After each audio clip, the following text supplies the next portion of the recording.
جی ہم مخاطب اس وقت ڈائلسس سینٹر سمانی کے پریزیڈنٹ ہیں، صدر ہیں، سماجی حوالے سے ایک سٹیٹس رکھتے ہیں اور بحیثیت ٹیچر ریٹائرڈ لائف گزارے ہیں۔ ان سے پوچھنا چاہیں گے کہ آج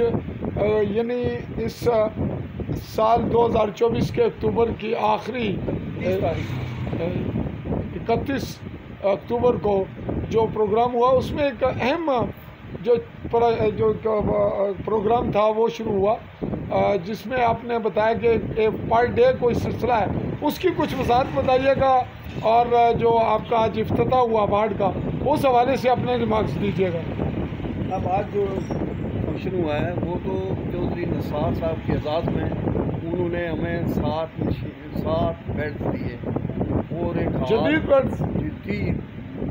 بیڈ دیے، اور پہلے بھی انہوں نے بیڈ دیے ہوئے ہیں، اب جدید انہوں نے مزید دیے، مزید 7 بیڈ دیے، اور اس ہال کا افتتاح بھی جناب انہی کے دستے مبارک سے ہوا۔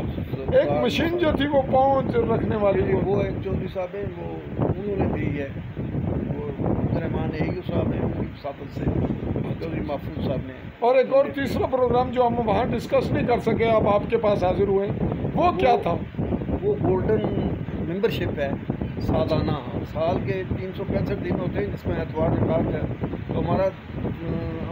جس طرح برنالے والوں نے شروع کیا ہوا ہے کہ 1 لاکھ روپیہ پر ہیڈ پر سال جمع کرائے، تو اس میں پہلی جو ممبرشپ پہلے لی ہے وہ چودھری رزاق صاحب امیدوار اسمبلی نے لی ہے، وہ دوسری یہ جو چناٹ ڈائلسس سینٹر سمانی برانچ کے صدر ہیں فاروق عثمان، آپ نے خود لی، دوسری آپ نے لی، دوسری ہم نے لی، میں نے لی، تیسری جو ہے خالد محمود چودھری صدر معلم جو جنرل سیکرٹری ہیں اس تنظیم کے انہوں نے لی، چوتھی راجہ فاروق صاحب ہیں ریٹائرڈ صدر معلم بنڈالہ، 5ویں راجہ عطا میرا خان صاحب سائنس سیکرٹری ہیں جو محمد سے ریٹائر ہوئے ہیں انہوں نے، اور چوتھی وہ 5ویں جو ہے حاجی صاحب ہیں ان کے ساتھ انہوں نے لی ہے، تو اس طرح جو بھی فیضان رشید منانا والوں نے لی ہے، ثاقب منانوی نے لی ہے، اسی طرح تقریباً 13 جو ممبرشپ گولڈن ممبرشپ ہوگی آپ کی، 1 لاکھ یعنی ایک پر ڈے کے جو خرچات ہیں وہ 1 لاکھ ہے، تو وہ ایک شخص اگر دے گا تو 360 دنوں میں اگر 360 افراد ہو جاتے ہیں تو یہ بڑی بات ہے، اور اگر کم بھی ہوں گے تو کوئی شخص دوبارہ لے لے گا انشاءاللہ۔ ہماری کوشش ہے کہ یہ 360 ہو جائیں تو اس سے ہمارے اخراجات پورے انشاءاللہ ماشاءاللہ۔ تو آپ سے ملاقات انشاءاللہ آپ کے ڈائلسس سینٹر میں ہوگی،